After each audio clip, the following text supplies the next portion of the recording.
All right. So I've seen self-worth popping up all over the place again. And I know this is probably like my mind focusing on the things that it thinks are important, right? Because I think the stuff is always out there anyways, but I've seen it come up so much lately. Actually, where I've seen the topic of self-worth coming up a lot was in groups about self-care and in response to questions around like, why do you think that you're not doing enough self-care or what's keeping you from doing your self-care? And the response that keeps coming up is self-worth. So I kind of we talked a little bit about this last week, I think it was, but recently anyways. And we talked about one of the ways that you can kind of start to enhance your self-worth, your self-esteem, stuff like that is mirror work. So I would say absolutely that still would be a thing that if somebody were to ask me, what can I do? That would still be an answer that I would give.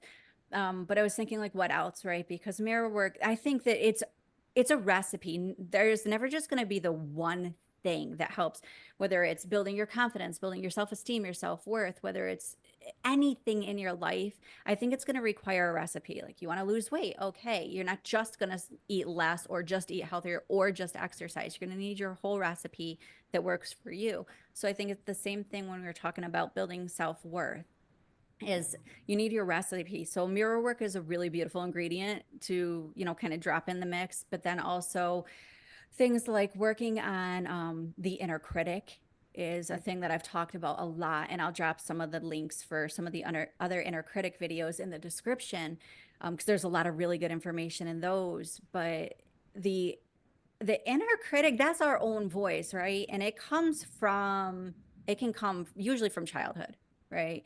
We start that critical voice in childhood, and that's usually because of the things that we're hearing around us.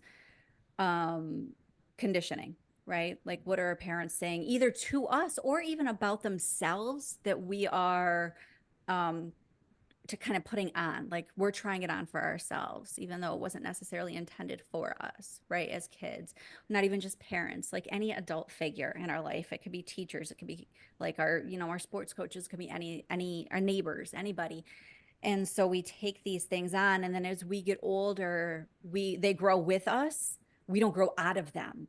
So that inner critic voice very much becomes a part of us that we don't separate or differentiate.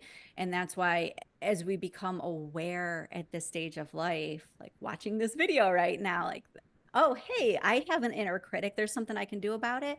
Yes, there's something that we can all do about it. And so that's differentiating that voice of criticism, whatever it is saying, about who you really are at the core.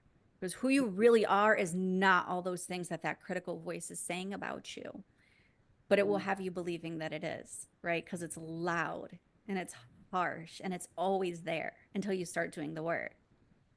It makes me So, think of like what they say with like little girls, don't bash yourself in front of little girls because they will take on that insecurity for themselves. And I think yeah. that's really true. Like, I feel like I'm super hard on myself, um, critically, like, Yeah.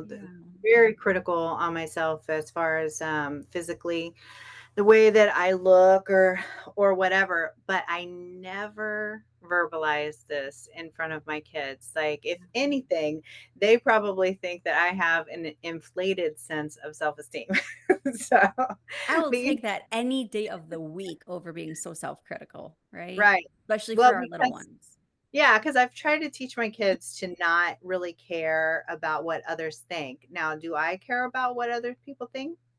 A little bit, a little, like, I feel like that helps keep you balanced, right? Because when you become to the point where you just don't really care what anybody thinks about you, I think when you say, I don't care what anybody thinks, I think what you mean is like, I don't care what anybody outside of my circle thinks about me. Do I care about what the people inside of my circle think? I actually do. I want them to know that, I want them to tell me when I maybe have crossed some boundaries, or maybe when there's something that I need to reflect on or think about or do. And that's why I trust them, and that's why they're in my circle. So I do care about what they think, but the outside world, not so much. Yeah, and the thing is, it's completely normal to care about what people think, especially like you said, those that are close to you, because that's your brain keeping you safe. Even if you were to try to tell yourself, I don't care, your brain would call BS on that. Yeah. Because community, or what used to be like way, way, way, way before our time, tribes, right, Yeah. was safety. Mhm. You couldn't survive without it. And so that part of our brain is still the same. Yeah. So yeah, yes, we care, because if we didn't care, we didn't have anybody around us, we didn't have a community, we didn't have a network, then there would be like this signal that to us that I'm unsafe, right? We need that in our lives. And we need that for so many other reasons too. Like our mental health is so very much dependent upon having a good, healthy, safe community around us. But yeah, of course we care about what other people think. That was a little bit off topic, but it's super Well, important, right? I was saying that to say that the inner critic is you over analyzing everything that you're saying or doing, right? And just criticizing you to the point where it could be debilitating, correct? It can be. It Mhm, absolutely. The inner critic can be so hurtful and so harsh. And when you don't know to question it, you really think that like that's just who you are. What that negative voice is saying about you is really who you are. And it's mhm, not. It's not who you are. It's the fear.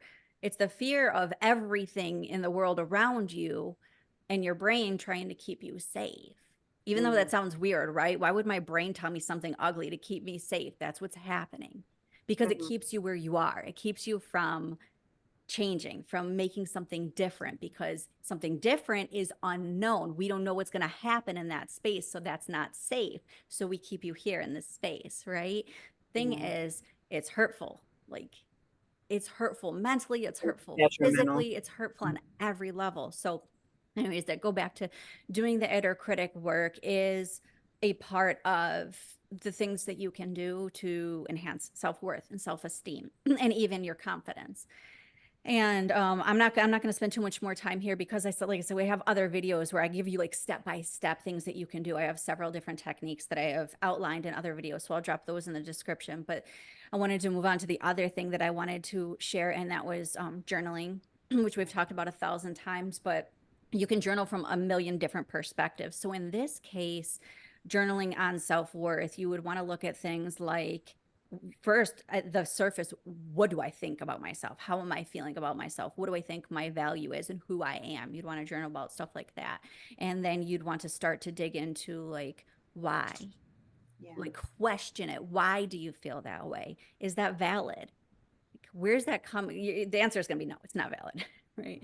If you're saying something ugly about yourself, unless you truly are a horrible person, and I don't believe that, then it's not valid. So where's it coming from? The most important thing when you get to that is going to be, and how do I change it? Right? So, I used to do this thing with my kids, right? So let's say that, and this is how I kind of taught them to not really care about what other people think, right? So let's say that they were at school and so and so called you ugly, right? Or stupid, right? And then I would say to them, is it true? And then they would say no. And I'd say, so why are you worried about it? And then they would say, oh, okay. And just like start, and then they would just like right? continue moving Like they on. didn't question it. But once the question was out, they were like, oh yeah, right? That makes sense. So Yeah. we have the same conversation. And the other conversation we have around that with my kids, we talk about the same stuff. Like you said, it's really important to get them questioning, like, is Mhm. that true? No, then why does it bother you? Yeah. And if it does still bother you, like, how do you get past it, right? We sometimes have to go there with one of my kiddos who's a little harsher on themselves. The other thing is, typically what you're going to find is when, especially when they're really little like that, right? Like mine are fifth and third grade, and Yeah. some of those kids are already getting really nasty, and and Mhm. it even has been for like a couple of years now, right? And what I remind myself is somebody treated them that way. Mhm.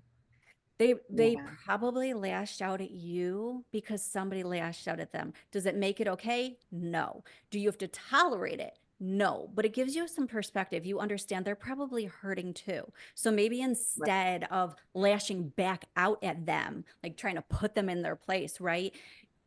maybe you can give them some grace in a way that feels good to you. I don't want my kids to do anything that doesn't feel good to them. So I'm not going to tell them how they should attend to it, but like, what would feel good to you? Could you walk away? Could you say something kind to, like, what would feel good to you, but not lashing back out at them, right? Because that just perpetuates it. But that kid is probably coming from a place of hurt because somebody hurt them. That's true for adults too.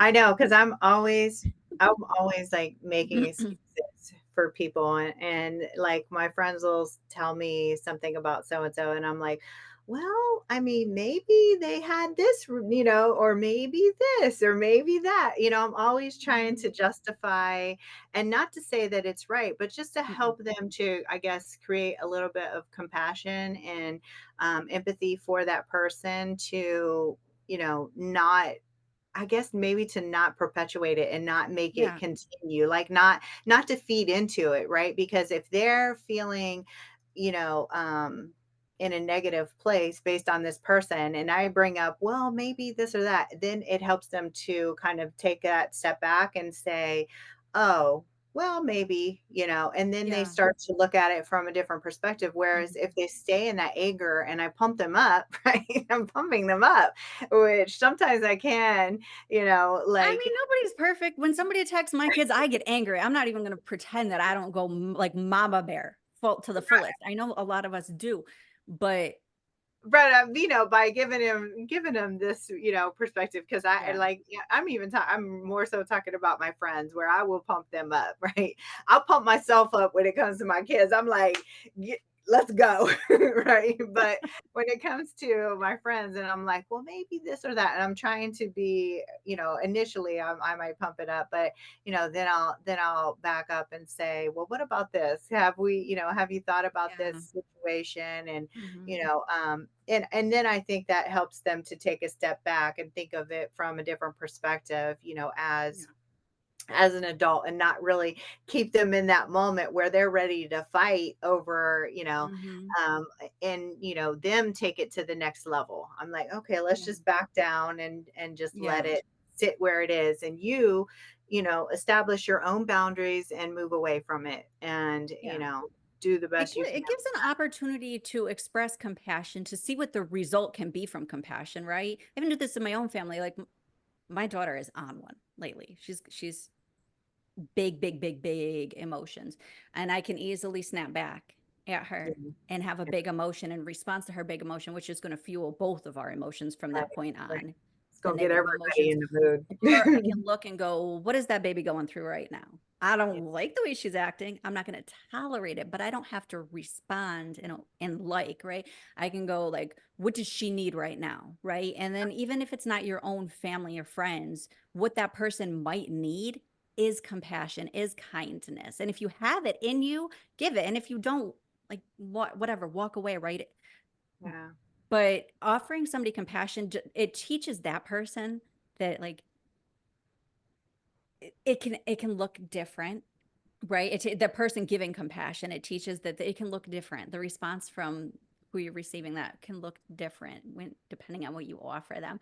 And then it also gives you space. So it yeah. gives like it's beneficial for everybody.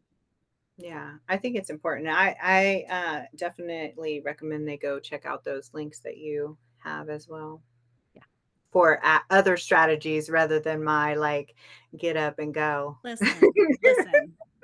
We all get mama bear. We all get protective of the people we love. I'm not going to pretend like to be Miss Perfect up here because I will get wild, but I will always go back to my kids and go, that was a horrible response. This is what I should have said, right? Yeah, Because there needs to be a lesson there. Just because I'm the adult doesn't mean I'm always right. Doesn't mean my response, my right. reaction was right. So